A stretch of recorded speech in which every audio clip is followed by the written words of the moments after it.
This is Module 2 Part 1 of Indian Tradition Culture and Society. In this module we will study the following topics: Introduction, Evolution of Script, Indus Valley Civilization, Harappan and Brahmi Script, the Vedas, the Upanishads, Buddhist, Jainism, Ramayana, Mahabharata, famous Sanskrit authors, Northern Indian language. Introduction. A language usually refers to the spoken language, a method of communication.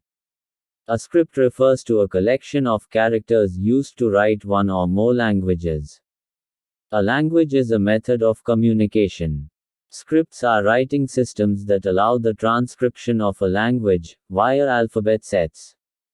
Evolution of scripts. Language is a medium through which we express our thoughts, while literature is a mirror that reflects ideas and philosophies which govern our society.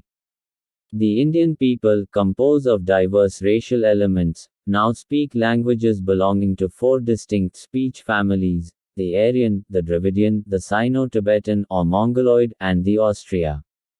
Indian civilization has found its expression primarily through the Aryan speech as it developed over the centuries. Through Vedic Sanskrit, Old Indo-Aryan, then Classical Sanskrit, then early Middle Indo-Aryan dialects like Pali and Old Ardha Magadhi, then Buddhist and Jaina Sanskrit. Dravidian is the second important language family of India and has some special characteristics of its own. After the Aryan speech, it has very largely functioned as the exponent of Indian culture, particularly the earlier secular as well as religious literature of Tamil. It forms a solid block in South India, embracing the four Greek literary languages: Kannada, Malayalam, Tamil, and Telugu. The Dravidian speech in its antiquity in India is older than Aryan, and yet the specimens of connected Dravidian writing or literature that we can read and understand are over a millennium later than the oldest Aryan documents. The Sino-Tibetan languages do not have much numerical importance or cultural significance in India, with the exception of Manipuri or Meitei of Manipur. Everywhere they are gradually receding before the Aryan languages like Bengali and Assamese. The Austrak languages represent the oldest speech family of India, but they are spoken by a very small number of people, comparatively. The Austrak languages of India have a great interest for the student of linguistics and human culture. They are valuable relics of India's past, and they link up India with Burma, with Indochina, with Malaya, and with Indonesia, Melanesia, and Polynesia. Indus Valley Civilization. The Indus Valley Civilization (IVC) was a Bronze Age civilization in the northwestern regions of South Asia, lasting from 3300 BCE to 1300 BCE, and in its mature form from 2600 BCE to 1900 BCE. Together with ancient Egypt and Mesopotamia, it was one of three early civilizations of the Near East and South Asia, and of the three, the most widespread, its site spanning an area stretching from northeast Afghanistan, through much of Pakistan, and into western and northwestern India. It flourished in the basins of the Indus River, which flows through the length of Pakistan, and along a system of perennial, mostly monsoon-fed, rivers that once coursed in the vicinity of the seasonal Ghaggar Hakra River in northwest India and eastern Pakistan. Script of Indus Valley Civilization and Ancient India. Until the discovery of the Indus Valley Civilization in 1920, ancient India seemingly had two main scripts in which languages were written: Brahmi and Kharosti. The Brahmi script developed under Semitic influence around 7th c. BC, and was originally written from right to left. The Kharosti script came into being during the 5th c. BC in northwest India, which was under Persian rule. Although the origin of the Brahmi script is uncertain, the Kharosti script is commonly accepted as a direct descendant from the Aramaic alphabet. The direction of writing in the Kharosti script is in Aramaic, from right to left, and there is also a likeness of many signs having similar phonetic value. The Siddhamatrika script developed during the 6th c. AD from the western branch of the Eastern Gupta character. The Siddhamatrika became the ancestor of the Nagari script, which is used for Sanskrit today. The first publication of a seal with Harappan symbols dates to 1873, in a drawing by Alexander Cunningham. Since then, over 4,000 inscribed objects have been discovered, some as far afield as Mesopotamia. Brahmi script. Brahmi is the originator of most of the present Indian scripts, including Devanagari, Bengali, Tamil, and Malayalam etc.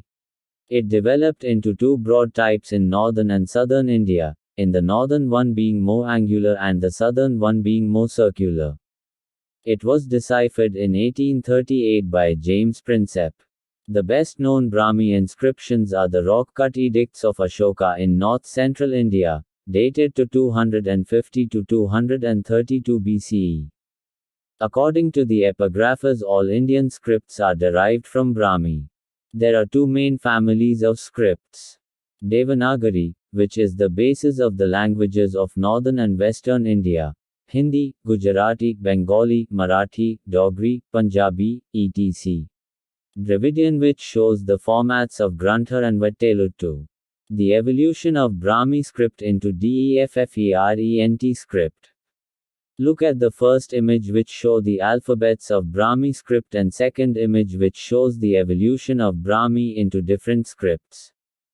Gupta script. It is also known as the late Brahmi script. It was used for writing Sanskrit in the Gupta period. It gave rise to the Nagari, Sharada and Siddhamatrika scripts, which in turn gave rise to the most important scripts of India such as Devanagari, Bengali etc. Nagari script. It was an eastern variant of the Gupta script. It is an early form of the Devanagari script. It branched off into many other scripts such as Devanagari. It was used to write both Prakrit and Sanskrit. It is the main script at present to write standard Hindi and Nepali.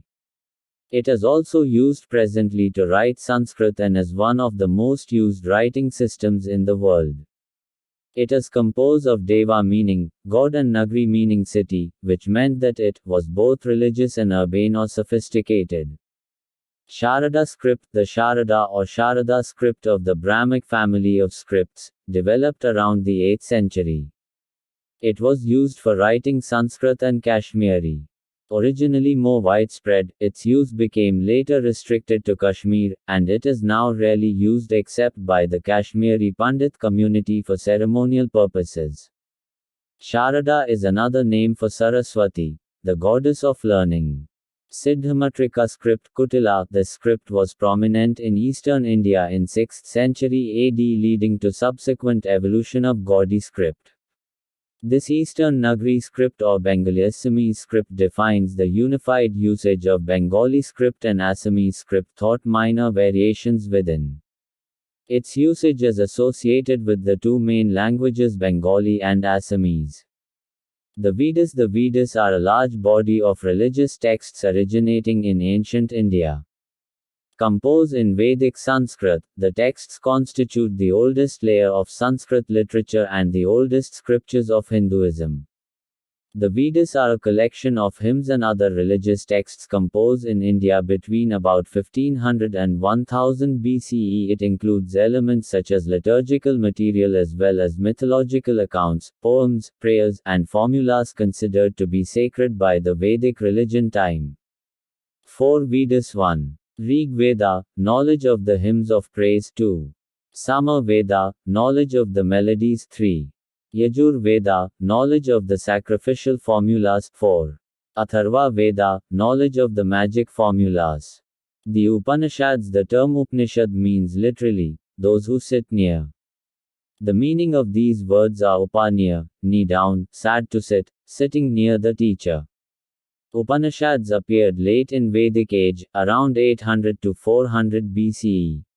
Upanishad means sitting in front of, and refers to practice of disciples gathering before a sage for discussion of religious issues.